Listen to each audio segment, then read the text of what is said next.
escritor de Muerde Almas y organizador de Valencia Negra, un festival que lleva ya 10 ediciones y que está pegando un pelotazo en Valencia. Nada, en primer lugar deciros que bueno, los coloquios de literatura y cerveza tienen un poco la pretensión de ir un poco más allá de lo que viene a ser una entrevista canónica.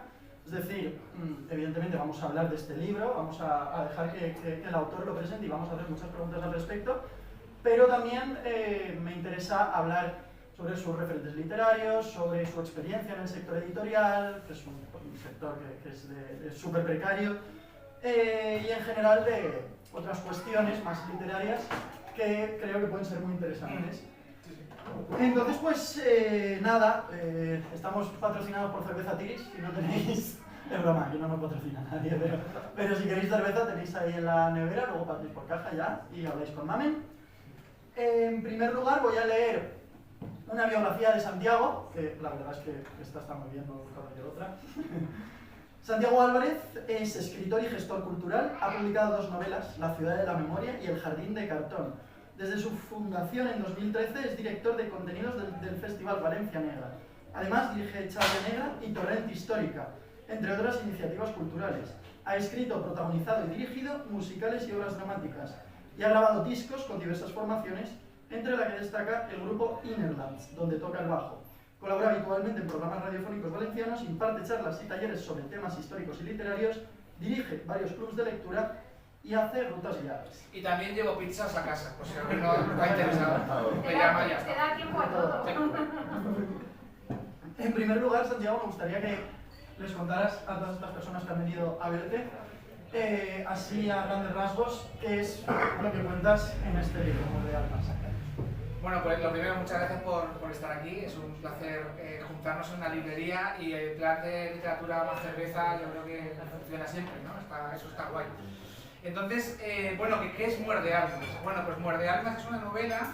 Yo las 2 novelas anteriores son 2 novelas que escribo en la ciudad de Valencia, con una carga muy importante del pasado, y hago otra cosa ahora muy distinta, que es irme a la zona rural y hacer esto que llaman, que es el country noir, que se llama, que le dicen, a alguna hora le llaman western, le llaman negro rural, bueno, las etiquetas son así, ¿no? Pero básicamente la intención es hacer una novela que, como decía Kafka, yo quiero leer y escribir novelas que te golpeen como un hacha en la cabeza. Esa es la intención. Entonces, argumentalmente, yo puedo hablar ahora argumentalmente, pero no os estoy diciendo nada, pero como creo que vamos a hablar de lo que no es argumental, os digo la sinopsis. Abel es un tipo que sale del psiquiátrico después de 2 años y medio de estar ahí encerrado, apartado de su familia, y vuelve a la realidad e intenta retomar su vida. Pero eso no es sencillo, os lo podéis imaginar. Entonces, por una serie de cuestiones, al final tiene la oportunidad de estar en un retiro, aparentemente plácido y estupendo, que es una aldea que se llama Muerde Almas. Y en esa aldea vamos a ver cómo está dominada por una familia que no es una familia, es un clan rural.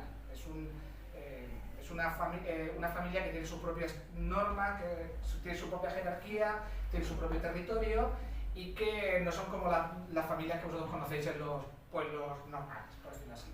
Bueno, pues es la historia de un enfrentamiento. Es la historia de un enfrentamiento de dos modelos de familia completamente distintos, de 2 modelos de entender la vida completamente distintos, el urbanita apresurado, ligeramente enloquecido, que conocemos muy bien, y el más plácido pero también superviviente y salvaje de la espesura, digamos, fuera de las ciudades, y también el choque de 2 personajes, de Abel y Ventisca, que con una carga que llevan cada uno a mano. Entonces, digamos que todo esto sería Muerde Almas porque Muerde Almas es el nombre de la aldea donde esto sucede. Es el único nombre que está inventado, todo lo demás es real. A mí me gustaría preguntarte, en primer lugar, cómo es sumergirte en la mente de una persona tan inestable como es Abel, el protagonista de tu novela. Lo cierto es que bueno, siempre ha habido un estigma muy profundo con todo lo que rodea las enfermedades mentales, y este libro empieza con un tipo que acaba de salir del psiquiátrico, acaba de recuperar su cordura, ¿no? Entonces, claro, creo que es algo muy delicado y que tú la verdad es que lo resuelves muy bien. Y ahora que han pasado unos días que ya desde que terminé la novela, se me ha quedado una sensación que es, salvando las distancias entre un libro y otro, porque no tiene nada que ver, es similar a lo que sentí cuando habían pasado unos días desde que leí Lolita, de Nabokov. Y es precisamente porque al final tú desde el primer momento empatizas muchísimo con un personaje que a priori puede ser quizás un poco cuestionable en cuanto a sus actos, en cuanto a su manera de vivir la vida. Me gustaría saber qué nos puedes decir de todo este proceso de sumergirte al final en un personaje tan inestable y cómo te has documentado para ello. Me gusta mucho que saques el tema de Lolita, porque primero porque es uno de mis libros favoritos y luego porque también es eso que decía Nabokov, ¿no? De que no hay nada más errado de buscar personajes con los que nos identifiquemos. Como si una novela fuera un manual donde te dice cómo tienes que ser y ya está, ¿no? Entonces, claro, Humbert no es exactamente eso, por decirlo así, ¿no?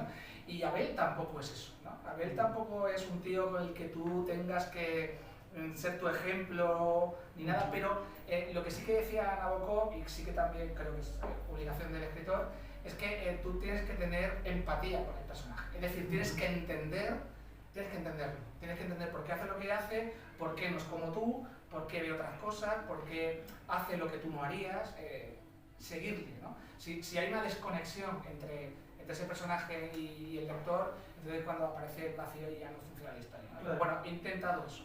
Entonces, la parte psicológica de los personajes, la parte profunda, me interesa mucho. Para mí el género negro, tal y como yo lo entiendo, y esto no es una definición canónica ni nada, tiene mucho menos que ver con las investigaciones, los asesinatos, el realismo social, que también, pero para mí tiene mucho que ver con contemplar la sombra de lo que somos, contemplar el lado oscuro que hay en todos y cada uno de nosotros y que debemos contemplar y que a veces miramos para otro lado, ¿no? Entonces hay un tipo de literatura y también de películas que hablan de esa oscuridad, de ese mundo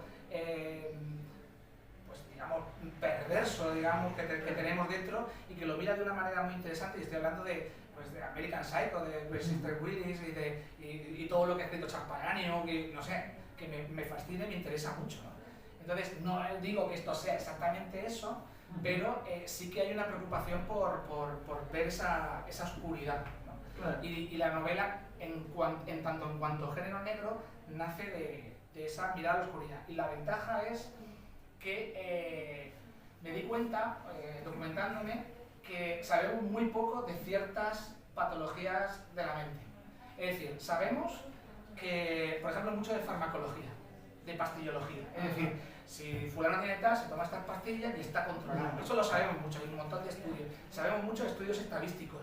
El 30% de los habitantes de Suecia, no sé qué, vale, todo eso muy bien. Pero sabemos muy poco de las preguntas más importantes. Que las preguntas importantes son, ¿por qué? ¿Por qué a esta persona? ¿Cuándo va a acabar? ¿Qué hay que hacer para que se recupere? De eso no seguimos, o sea, seguimos sin saber nada. Entonces, como a mí me interesa mucho más, cuando yo escribo, pienso así, me interesa mucho más la narrativa que refleja la realidad, que me parece, bajo el punto de vista, un error, sino buscar con la narrativa otras formas de contar las cosas. Veo que ahí hay un campo enorme que se puede aprovechar. Y entonces en ese campo lo exploro con Abel de una manera que, bueno, que yo he decidido hacerlo así y que, bueno, pues otro podría haberlo hecho de otra manera. Claro, ese campo del que hablas lo exploras y es que este libro tiene una particularidad fundamental para mí, que es que está narrado en segunda persona. Es decir, hay un personaje principal que se habla a sí mismo, en imperativo además. Es decir, es una manera de escribir o sea, a mí me resulta muy difícil. Yo me pongo en la situación de escribir y hablar así en segunda persona, me resulta súper complicado. Y tú lo consigues de una manera muy solvente. Claro, y además no solo eso, sino que combinas esa segunda persona con una tercera persona cuando hablas de la familia antagonista de la historia, los Osset, y luego aparte también juegas con el futuro, el pasado, hablas, o sea, hay momentos que deberían ser en presente pero están escritos en futuro. Tienes una solvencia a la hora de utilizar formas verbales de distintos narradores que a mí me ha llamado muchísimo la atención. Claro, me gustaría saber qué has querido conseguir con todos estos narradores, sobre todo con el de segunda persona, qué has querido transmitir con este yo que me habla a mí mismo y si te ha resultado difícil escribir de esta manera. Claro. Bueno, hay dos líneas principales, una línea está en tercera persona y la línea que seguramente tiene más páginas es en segunda persona. Yo doy talleres de escritura. En los talleres de escritura, en cualquier taller de escritura que vayáis, y si no es muy malo, os pondrán un cartel así de grande que diga nunca escribas en segunda persona. Nunca. No lo hagas. ¿Por qué? Pues mira, pues porque es muy difícil mantener la atención, incluso estamos hablando de relatos cortos, porque técnicamente tiene una complejidad añadida y sobre todo y fundamentalmente porque no puedes escribir en segunda persona porque te quede guay, porque me mola, porque es que es distinto. No, tiene que haber una justificación. Si tú escribes en segunda persona, tiene que haber una justificación. Aquí la hay y no la quiero comentar del todo porque forma parte de la historia, pero básicamente es una manera de echarle al lector lo que hay en la cabeza de Abel. ¿No? Es una manera, y es curioso que nos resulte raro, porque si os dais cuenta, vosotros habláis todo el día en segunda persona. Habláis con la gente, habláis en segunda persona. ¿Qué has hecho? ¿Has ido a tal? ¿Vale? Y sin embargo, en lo literario es verdad que hay una reticencia a usarla, ¿no? Entonces yo creo que como autores, y no me pongo como ejemplo de nada, sino simplemente que creo que es obligación de todos, tenemos que tener una caja de herramientas muy diversa. Tú si llevas solamente un destornillador y un martillo, pues cuando tienes, a lo mejor eso te vale para yo que sé, para reparar una mesa que está coja, pero si tienes que cambiar un grifo y cambiar una bombilla y arreglar el aire acondicionado, con eso no te da, es que con eso no te da. Entonces tú tienes que tener una caja de herramientas con un montón de posibilidades. ¿Qué tiempos verbales puedo usar? ¿De qué manera puedo, por ejemplo, cambiar la persona gramatical? ¿Podría transmitirle al lector sin decírselo que la mente de la persona del que está hablando hay algo que no acaba de encajar? Por ejemplo, pues voy a hacerlo. Voy a ver qué tal. Está muy pensado, ¿no? Cada vez que tú hagas esos tipos de cambios, tú... Yo soy de los que si hacen algo lo hacen por algo, porque soy así, o sea, no es por... Pero básicamente creo que tenemos que tener un montón de herramientas y aplicarla la correcta. Hay muchas novelas que yo leo y que el narrador es intercambiable.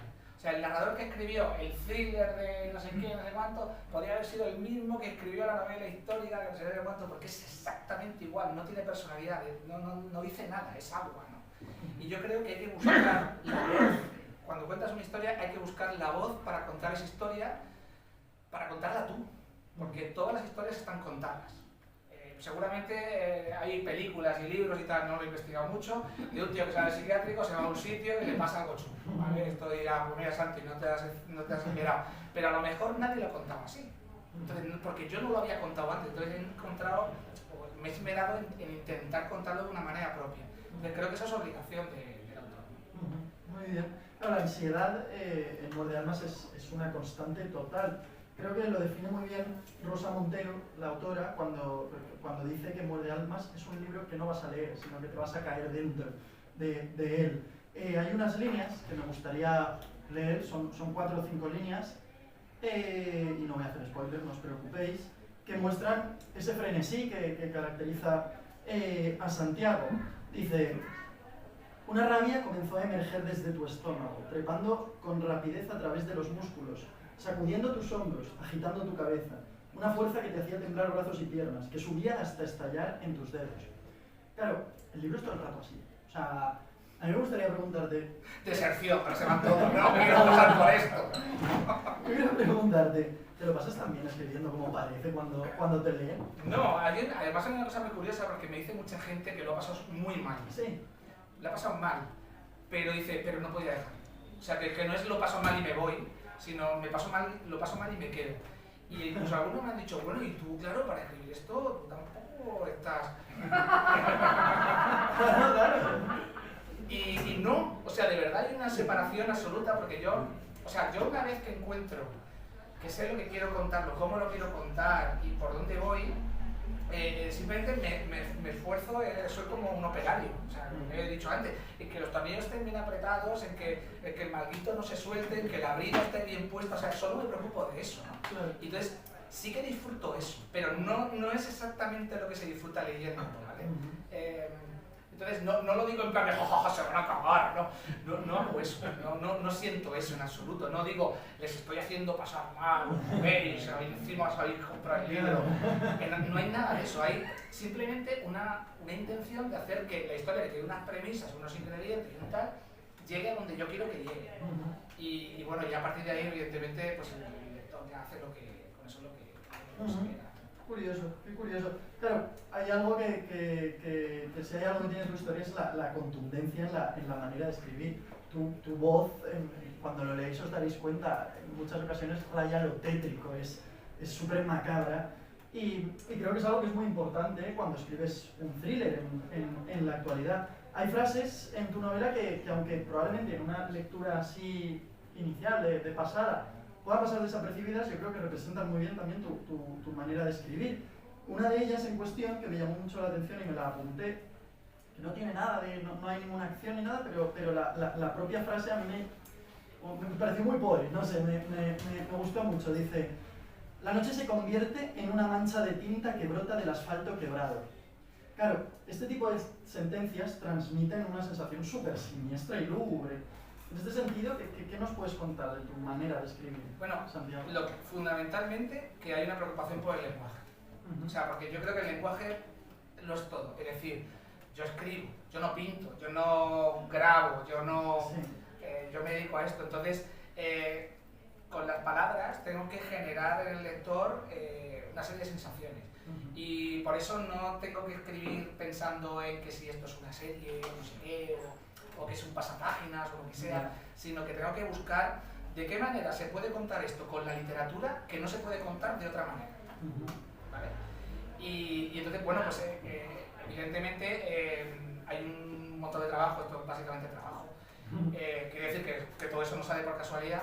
Sí que es verdad que cuando sales estás en una visión de una cosa, digamos, Rosa precisamente tiene un libro donde habla que llegas a la fase de embudo. Es decir, que la fase de embudo es que si tú quieres ir a algún sitio, parece que todo el universo conspira para que llegues. Y no es que conspire, es que tú estás receptivo a eso. Entonces de repente empiezas a meter inputs, ¿no? Y entonces todo va encajando, ¿no? Y eso requiere un tiempo. O sea, yo no puedo escribir esta novela en 3 meses. Yo sé que hay gente que escribe novelas negras en 3 meses o en 6 meses. Yo no puedo hacerlo porque no sería así. ¿No? Y entonces, y eso no solamente implica la preocupación por el lenguaje, porque yo lo que quería era, más que lúgubre, más que tal, yo quería intensidad. Yo creo en las novelas que te agarran de la solapa y que te hacen sentir que esta novela no la has leído antes, ¿vale? No digo que lo haya conseguido, digo que es la intención, ¿vale? Claro. Y creo que es obligación, es un mínimo, por decirlo así. O sea, tú vas a una librería, mirad aquí, ¿cuántos libros hay? Porque vais a coger el mío. Bueno, aquí vale, porque venís al acto, pero ¿verdad? O sea, lo normal no es que cogéis el mío, lo normal es que cogéis cualquiera de los que hay aquí. Entonces, tú tienes que ofrecer algo o intentar ofrecer algo que nadie haya ofrecido antes. Otra cosa es que lo consigas, pero por lo menos tener esa intención. Y con lo lúgubre, yo quiero una pequeña puntualización, porque si no parece entre el título, la portada, el lúgubre y tal, aquí parece que esto es como la muerte funesta que se abate con sus retrasadas sobre nosotros. Y lo que quiero decir es que a veces las otras 2 novelas que escribí eran más luminosas, ¿vale? Y esta novela es más oscura, pero en esta oscuridad a veces se ve la pureza. Es decir, se ve la pureza en el sentido de que cuando tú sales a la noche más oscura posible, es donde puedes ver las estrellas. Hay momentos de revelación, hay momentos de ternura, hay momentos donde ciertos personajes se resquebrajan y a mí eso me conmueve profundamente, que son mis momentos favoritos de la novela. Entonces, bueno, pues hay todo eso en esta historia, pues lo he intentado. También me interesa mucho que bueno, que el espacio rural en la novela tiene una presencia total. Es muy interesante el contraste que Santiago hace entre el espacio urbano, que representaría como la familia protagonista. Abel Lanuza, que es el protagonista, es un urbanita que de repente acaba en un pueblo perdido de la mano de Dios, y el contraste con la familia antagonista, que son los Osset, que bueno, que son una familia que se rige por unas normas súper anticuadas, que reniega totalmente de la modernidad. Claro, me gustaría saber qué has querido transmitir con este contraste y si en Muerde Almas hay algo de crítica hacia esa visión que los urbanitas tenemos del campo. Claro, claro. De hecho, la novela nace como... Bueno, la novela nace de dos sitios. Uno, del territorio, de la tinenza de Benifasá, que es el territorio donde sucede esto, que es no sé si... No me acuerdo si era una de las preguntas que tenías.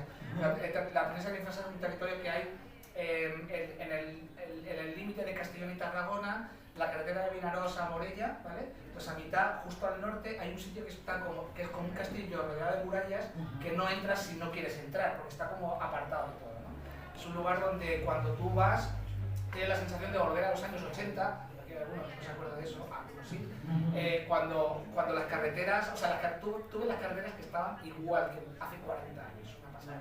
Entonces yo tuve la sensación de que ahí podía pasar algo que no podía pasar en otro sitio.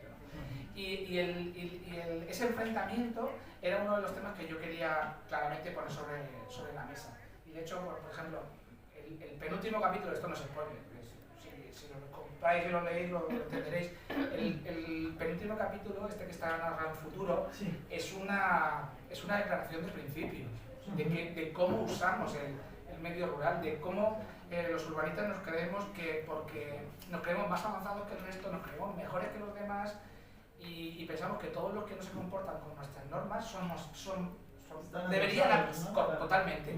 Y paradójicamente nosotros nos vamos a hacer de fin de semana a la casa rural y lo primero que pedimos es la contraseña del wifi. Claro. Y lo segundo que pedimos es tiene aire acondicionado. Sí. Pero aquí da mucho sol. Hostia, pero ¿a dónde te crees que has venido? O sea, queremos trasladar la comodidad, nuestro modo de vida súper conservador, en el sentido de que estamos muy seguros, ¿vale? En la ciudad. Queremos trasladarlo a un lugar que no tiene eso y queremos imponerlo. Y encima, si no es así, pues iremos a TripAdvisor y le diremos que esto menudo tal, menuda mierda de rural, no sé cuánto, ¿no?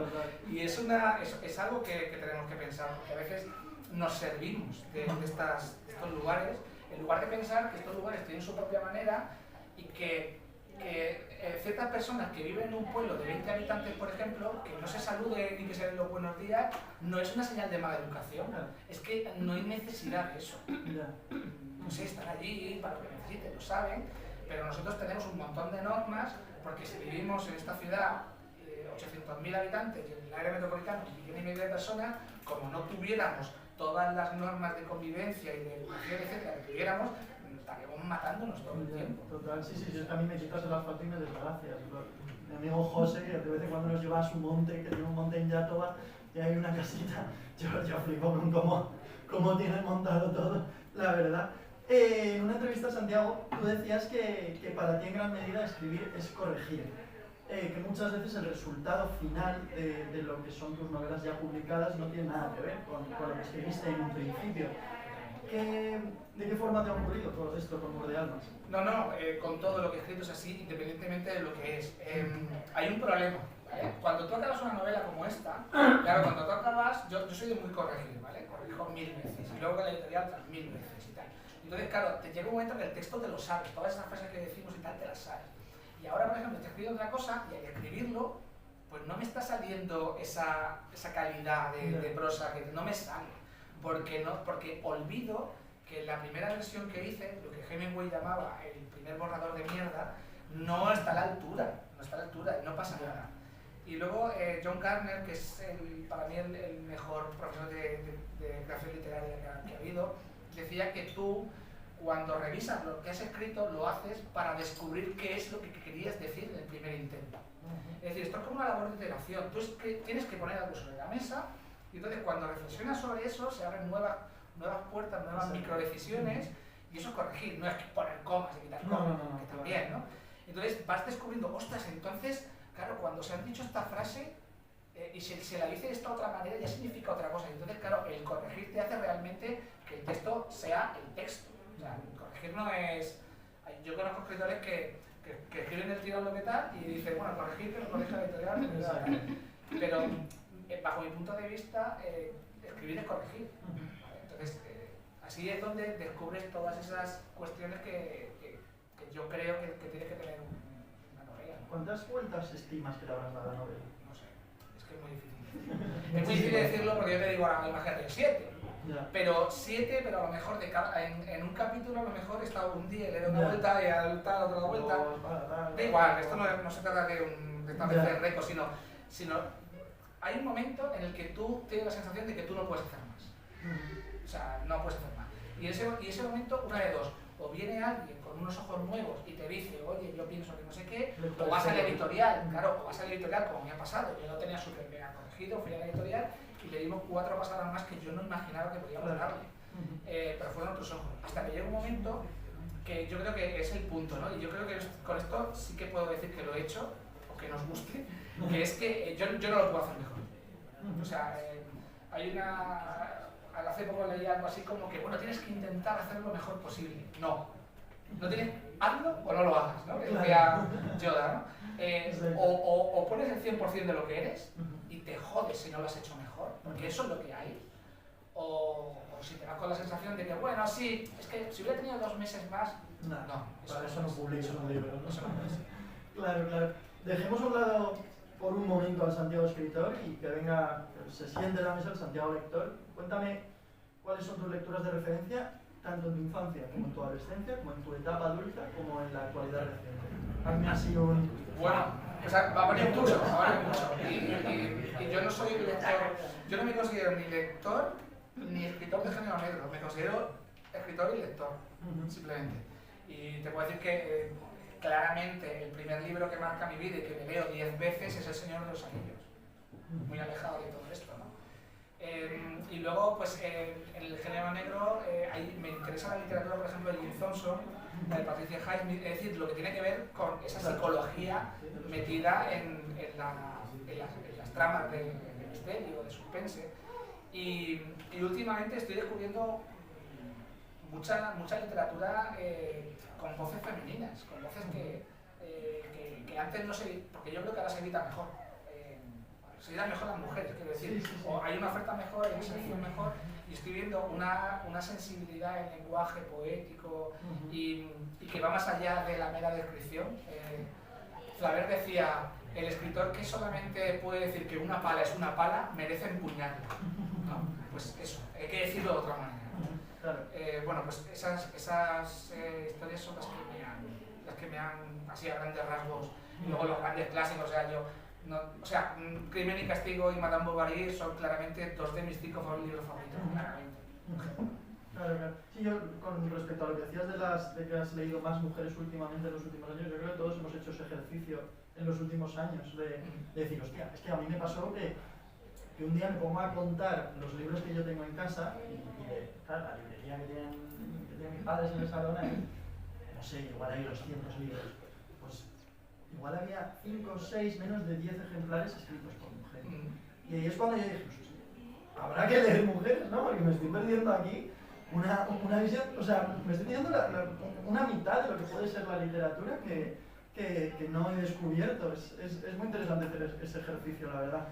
Por otro lado, Santiago, bueno, hay estudios del género negro, hay estudiosos, perdón, que afirman que se trata de un género que como base tiene que tener una eficacia en la escritura, a nivel descripciones, estructura narrativa, narradores, como tienes tú, la segunda persona. Se dice que esto tiene que ser así en parte porque el género negro ya lo ha contado todo. Y que de no ser así, las tramas podrían quedar en lo meramente circunstancial o incluso insustancial. Si nos remontamos al pasado, podemos ver que incluso la Biblia tenía muchísimos pasajes que se podrían integrar en una novela negra perfectamente, como el robo de la manzana. El Antiguo Testamento, sobre todo. Sí, totalmente. Claro, el asesinato de Caín, luego me muero, la traición de Judas, es que es negro, es súper negro todo eso. ¿Tú qué conoces de sobra del género? ¿En qué punto crees que se encuentra teniendo en cuenta todo esto? Bueno, se encuentra en un punto es ambivalente o paradójico, en el sentido de que comercialmente es un hit, está claro, o sea, llevamos 10 años, prácticamente desde 2009, cuando Larson saca Los hombres que no querían a las mujeres, ¿no? Yo creo que ese es en España, por lo menos, ¿eh? Sí. Es lo que marca una diferencia, a pesar de que evidentemente ya se escribía novela negra, se caía y tal, pero ahí hay un cambio. Si os dais cuenta, en los últimos 10 años, o sea, hace 10 años, prácticamente no había españoles que escribieran thrillers. Y ahora hay un mogollón de españoles que publican thrillers y se venden. ¿Vale? Entonces hay un éxito comercial claro y hay 40 festivales o casi 50 festivales de novela negra en España. Hay un éxito comercial claro, pero luego, claro, normalmente ya sabéis que la literatura comercial pues normalmente suele ser ligera y suele ser a veces olvidable, ¿vale? Muchas de esas novelas no estarán con nosotros dentro de un tiempo, ¿no? No es lo mismo leer, que no quiero poner ningún ejemplo de tal, pero cierto thriller que te ven moda tal, que una novela de Carroza, ¿no? Por ejemplo, que tiene otro alma, que tiene otra textura, que tiene cierta rugosidad que te araña, ¿no? Entonces, bueno, pues hay eso, pero por ejemplo nosotros en Valencia Negra hacemos un paraguas donde cabe todo. Creemos en eso. Creemos en un género negro en el que cabe el true crime, el thriller, el hardboiled, la novela que explora lo psicológico y el alma humana, etc. Porque entendemos también que muchas veces los lectores de mero suspense descubren ciertas cosas y reconocen la calidad y quieren leer eso, ¿vale? Y eso es perfectamente lícito. Como el que lee, voy a decir un nombre, como el que lee Camila Lampert y solo lee a Camila Lampert. Vale, pues muy bien, no hay ningún problema, pero me he dado cuenta en los clubes de lectura que yo llevo que si le pones a la gente lecturas de calidad, la descubren y la asumen, ¿no? Entonces, bueno, pues eso sí, lo comercial siempre va a estar ahí. Claro, claro. Dices que hay más de 40 festivales de género negro, Valencia Negra en el top 5, yo creo que... Y bueno, yo no te voy a opinar de eso. ¿Todo bien? No tengo que opinar. La novela negra se cimenta fundamentalmente en la condición de los personajes, que es curioso porque tienen algo así como la virtud del héroe, muy heroico, o sea, en ese sentido tienen sí, una virtud de héroe, un papel de héroe, pero que se combina mucho constantemente con inseguridades, con vulnerabilidades, con inestabilidades en su psicología. Claro, Abel Lanuza, el protagonista de este libro, es así. ¿Crees que de alguna manera el personaje canónico de lo que viene a ser la novela negra tiene la función de representar nuestras propias inseguridades y nuestras propias ansiedades como individuos? No sé si lo debe representar, pero sí que sé que me da la sensación de que ahora nos parecen atractivos los personajes con debilidades, ¿vale? Hay un clásico aquí que es el policía atormentado que ve mucho, lo digo así con estas palabras porque cuando sale a lo mejor, ¿cómo es el hombre que murió? No me acuerdo ahora mismo del autor. Cuando sale esto hace 20, 30 años, sí que nos interesa, pero cuando se repite el mismo esquema, ahora hay, por ejemplo, un esquema que se repite mucho, que es la policía inspectora, que investiga un psicópata, que además tiene un equipo de tíos que están un poco para allá, o sea, que son más o menos tal, pero como débiles, que ella manda y que ella no está bien, tiene mucha oscuridad en su vida y tal. Y eso es como un ingrediente, como se ha convertido en un cliché moderno. El papel es un poco eso, ¿no? Sí. Pues mira, no había pensado precisamente en eso, pero también quiero decir que al final se convierten en clichés. Entonces, lo interesante es buscar caminos propios, insisto. Y esto no es popular, y esto no es fácil, pero yo creo que eso está más cerca de lo inolvidable. ¿No? Algún libro que te digas, ostras, es que no en plan de esta sorpresa no me la imaginaba, ¿no? Claro. No me interesa tanto, y aquí hay sorpresa, claro, pero no me importa tanto eso, sino como lo que significa, lo que hay detrás, ¿no? Entonces, bueno, pues creo que es obligación buscar nuevas formas de... Claro. También, bueno, en tu novela la acción es súper fluida, está narrada de una manera muy amena para el lector. Los capítulos, de hecho, no tienen más de 4 o 5 páginas a lo sumo. Y claro, yo quiero preguntarte, hay un debate acerca de la novela canónica sobre el que quiero que me digas tu opinión. Generaciones como la mía, al final ya han acabado dejando de interesarse por aquellas novelas canónicas con descripciones súper enrevesadas, mucha floritura, tramas que se cuecen a fuego muy lento.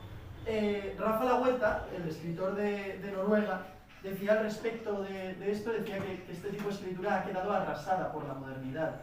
Y bueno, es una pregunta que recupero del anterior coloquio. Yo a Marta Querol le pregunté también esto y ella me decía, me ponía el ejemplo de que antes cobraba, pues me ponía el ejemplo de la estepa rusa. Pues antes tenía muchísimo sentido describir minuciosamente cómo es la estepa rusa, porque el lector valenciano, ¿cómo coño iba a saber las características de la estepa rusa? ¿Cómo te iba a decir una descripción de la estepa rusa? En cambio ahora, con un clic, tienes fotos, vídeos y todo lo que quieras de la estepa rusa.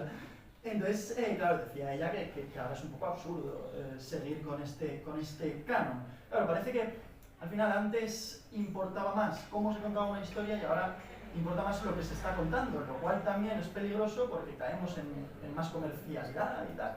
¿Tú qué opinas de todo esto? No, claro, yo no creo o sea, yo creo en que el cómo es más importante que el qué, porque el cómo construye el qué.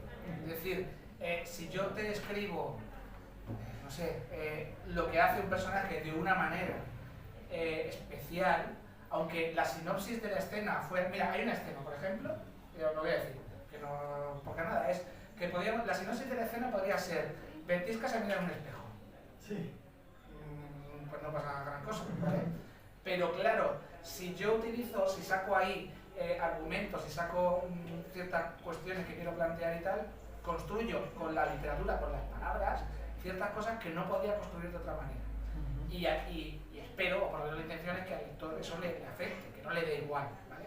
Entonces yo sí que creo en esos armamentos, sí que creo en que en cada página tiene que haber como... Yo pienso en las metáforas como si fueran flores, es decir, como una asociación de palabras que está como cerrada y de repente se abre, y cuando se abre dices ¡wow! Pero no wow porque sea bonita, sino wow porque te hace asociar una idea que no habías pensado antes, ¿vale? Entonces, en ese sentido, yo soy defensor del lenguaje y de buscar maneras, no de hacerlo bonito, sino de hacerlo esencial, ¿vale? Y evidentemente las descripciones decimonónicas, pues eso, de Flaubert y de compañía, pues ya no se llevan. Cuando se lleva un personaje no lo coges y empiezas y lo describes desde arriba hasta abajo, eso ya no se hace y está todo claro, ¿no? Y lo que habíamos hablado antes también, me parece que los libros de cierta paginación ya nos duele. O sea, no nos cuesta lo mismo leer un libro de 500 páginas que 300. Vemos un libro de 500 páginas y decimos, claro, madre mía. Con los capítulos, si tiene 30 páginas el capítulo, te da más pereza que si tiene 5. Claro. Al final acabas leyendo lo mismo, quizás estás una hora leyendo.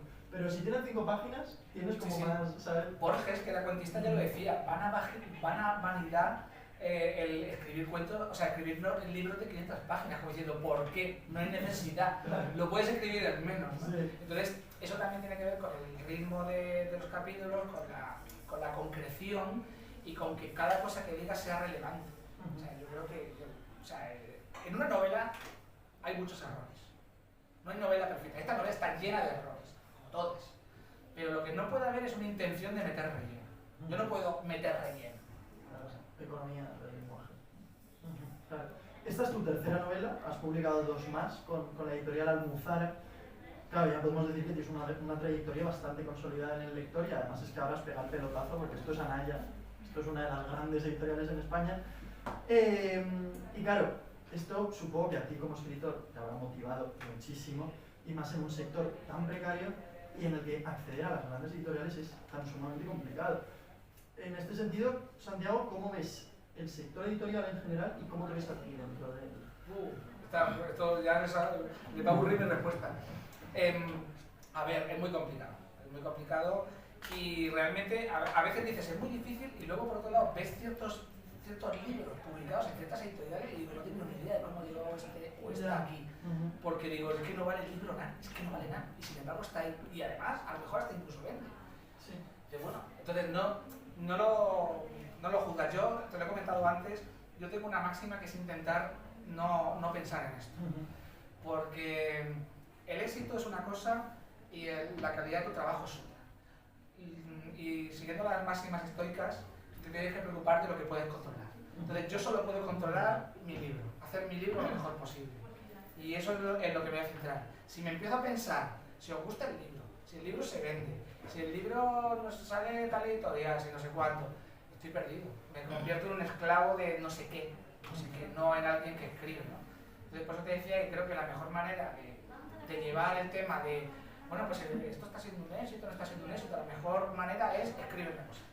O sea, dedícate a escribir, ¿no? Y luego, evidentemente, cuando tengamos un acto así, estupendo, porque yo estoy encantado de estar aquí, pues sí, hablamos de esto todo lo que queráis, claro que sí, pero que esto no sea lo importante, Claro. porque no lo es.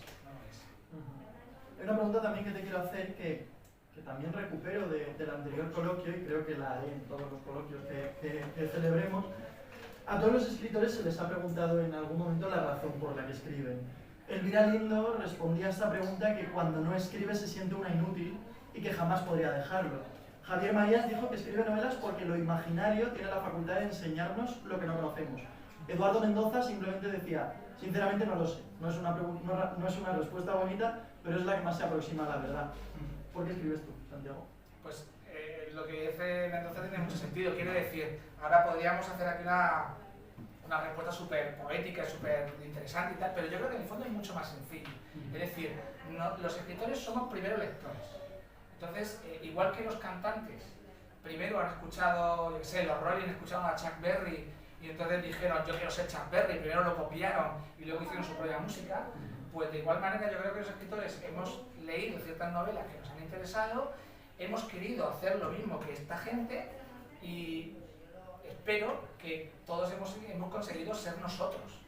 Y el fondo es eso, o sea, tú ves una manifestación narrativa que te interesa mucho y tú crees que puedes aportar una gotita a ese río, ¿no? Enorme, ¿no? Entonces, el libro está dedicado a Fernando Marías, no Javier, sino Fernando Marías, que falleció en febrero, un tipo maravilloso, increíble, un gran amigo. Y yo recuerdo una vez preguntarle, digo, voy a una librería y miro todo esto, y digo, ¿por qué voy a escribir yo un libro? ¿A quién le importa escribir un libro? Y dice, no, tú tienes el derecho y la necesidad de expresarte y tal, y yo me habló sobre eso, ¿no? Entonces, creo que esa es una obligación, ¿no? De intentar contar. ¿Cómo te sientes cuando ves tu libro en librería por ahí, por la calle? Pues como todo, nervioso. ¿Nervioso? Hostia, que no está aquí, no está en la mesa de novedades, que lo han puesto tal, que no lo tiene. O sea, los escritores no deberíamos entrar en la librería. No, porque y es inevitable. Me decías antes que estás trabajando en un nuevo manuscrito. ¿Qué nos puedes contar? ¿Hay algo que nos pueda decir? No mucho. ¿No mucho? No mucho. Sí que es una historia que no tiene nada... Bueno, este es un libro autoconclusivo, totalmente autoconclusivo, ¿eh? No hay nada, ni secuela, bueno, secuelas para los lectores, pero para libros no hay. Entonces, es una cosa completamente distinta, no puedo decir mucho más, y en la que estoy buscando el latido de la novela, es decir, estoy buscando el punto donde tú estás narrando y te das cuenta que estás ahí. Yo podría haber seguido escribiendo, en lugar de 320 páginas que tiene esto, podría haber escrito 600, porque una vez que vas montado encima de la novela, tú ya como lo tienes todo, sabes cómo expresarte, ¿no?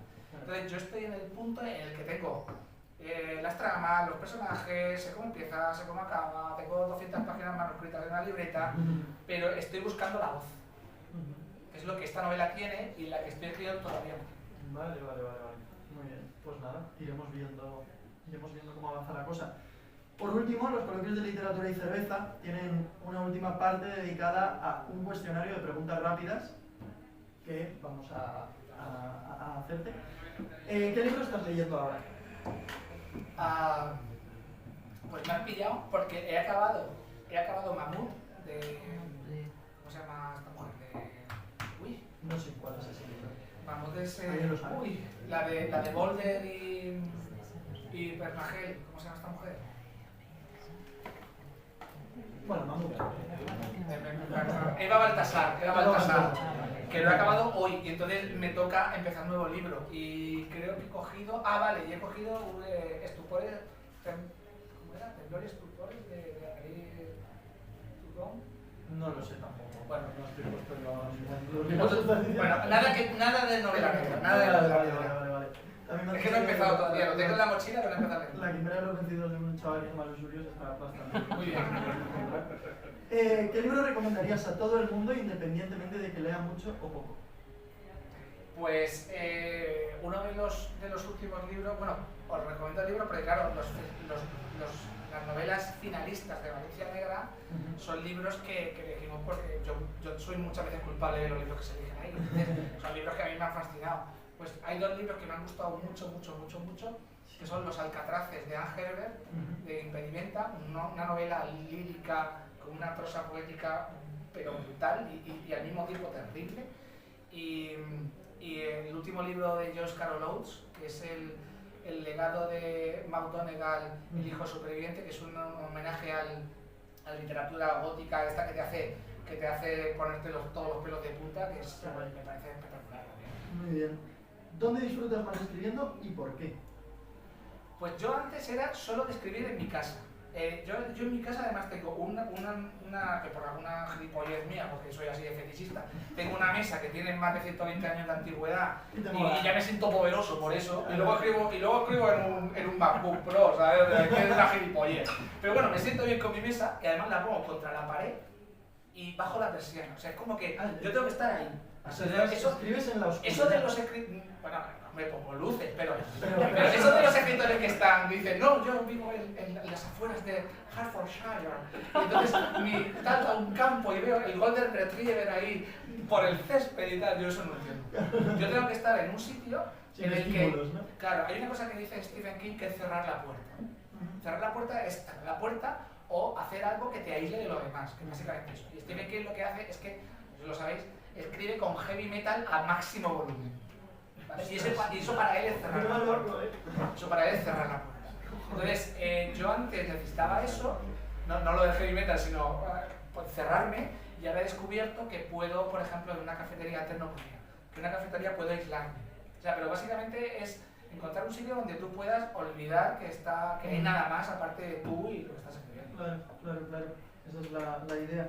¿Libro que más te ha roto los esquemas en la vida hasta el día de hoy? Claro, en la vida hay mucho que decir. Pero bueno, un libro que no deja de sorprenderme, que ya lo he comentado antes, y es Madame Bovary. Es un libro completamente descomunal. Lo recuperas. Sí, un libro que he leído varias veces y que siempre he aprendido algo nuevo, descomunal. ¿Libro con el que has llorado de la risa? Pues a lo mejor ¿cómo era este? El de la muñeca hinchable y tal, ¿cómo es el...? Will. Seguramente Will, por ejemplo, lo recuerdo ahora. Sí, eso es muy gracioso, la verdad. ¿Libro que no recomendarías ni a tu peor enemigo? Libro malo, que digas. Hombre, no quiero decir libros. Ya, es que está feo, ¿no? Vale. Puedes decir un superventas. Cualquiera de Camila Lambert, no lo leáis. Vale. Perdéis el tiempo. Vale. Mira. Ahora vendrá la siguiente Valencia Negra. No digo que venga, pero podría venir y entonces yo tendría que... Claro, hablando de Camila Lambert, ¿con quién preferirías pegarte una juerga? ¿Con Stieg Larsson, Dios lo tenga en gloria, o con Camila Lambert? Joder, pues no sé cómo sería la fiesta, pero bueno, entre la ouija y hablar con la tipa esta que no me gusta cómo escribe, pues no lo sé, a lo mejor la tipa y así nos me entiendo un poco con ella. ¿Con quién preferirías abrir una casa de comidas para llevar? ¿Joel Dicker o Don Winslow? Pues con Joel Dicker seguro, porque lo conozco, o sea, vino a Valencia Negra y estuvo aquí, sí. Vale, no sabía. Sí, estuvo hace 3 o 4 años. Un tío súper majo, o sea, un tío asqueroso porque es suizo, alto, ojos azules, guapísimo. Ibas por la calle con él y todo el mundo se giraba mirando. Y no sabían que era escritor, le da igual. Y entonces ha ganado todos los premios del mundo, o sea... No puede ser. Pero es muy majo. Es un tío muy fácil con el que hablar. Y Don Winslow es un tío que no lo conozco personalmente, pero sí que he estado en actos con él y como escritor es descomunal, me parece maravilloso, mucho mejor que Joel Dicker, pero creo que abrir un negocio con él saldría perdiendo. ¿Quién preferirías que te hiciera de psicólogo? ¿Fyodor Dostoyevsky o Agatha Christie? Hombre, a mí Dostoyevsky que me hiciera, aunque fuera la cama, o sea, que decir cualquier cosa Dostoyevsky me encantaría. Vamos con Dostoyevsky. Y ya por último, bueno, en el anterior coloquio, esto es una pregunta que, para pasar de un coloquio a otro, al anterior invitado se le hizo la misma pregunta. Tienes que hacer una pregunta para el próximo invitado sin saber quién va a ser. Puedes preguntar lo que quieras, no hace falta que sea sobre literatura y puede ser una pregunta divertida si tú quieres. Y yo se la haré. La pregunta que te lanza Marta Querol, que fue la anterior invitada, es: ¿cuál es el último libro escrito por una mujer que te ha encantado? Bueno, pues esto enlaza con lo que hemos hablado antes y es una respuesta muy complicada porque yo en el último año, es que me doy cuenta, en los últimos 3 años he leído mucha más literatura de mujeres que de hombres y este año el balance es mucho mayor. Entonces, los libros que más me gustan son libros de mujeres, actualmente. Por eso lo que decíamos, que creo que se evita mejor, porque creo que antes, cuando tú ibas a una librería y veías libros de autoras, no me interesaban, ¿sabes lo que digo? No porque fueran mujeres, sino porque no. Y sin embargo, ahora cuando voy, mira, ahora me acabo de comprar un libro de Leila Slimani, que es una autora marroquí que es brutal, y no he pensado si era mujer o era hombre. He pensado que he leído Canción Dulce y me encanta. He leído la primera frase del libro y pienso que me encanta. Entonces, viendo lo de antes, os recomendaría, me gustó mucho Los Alcatraces, me gustó mucho este de George Carol Oates, El legado de McDonald y El hijo del superviviente. Y, por ejemplo, no sé, bueno, por decir aquí en español, el último de Esther García Llobet, Spanish Beauty, también me ha gustado mucho. Y la piel escribe como Los Ángeles. Muy bien. Y por último, ¿cuál es tu pregunta para el próximo? Te la escribí, pero no me acuerdo. Era una pregunta muy seria, era algo así como que sí, de todos los aspectos de la escritura, ¿cuál consideras que es el más irrenunciable para ti? Una pregunta bien. Muy aburrida. Lo has dicho bien, ya está. Pues muchísimas gracias por haber venido. Ahora quien quiera adquirir uno de los libros, un ejemplar de Muerde Almas, está genial, os lo recomiendo muchísimo. Seguro que está encantado Santiago de firmároslo y dedicároslo. Así que pido un fuerte aplauso para Santiago.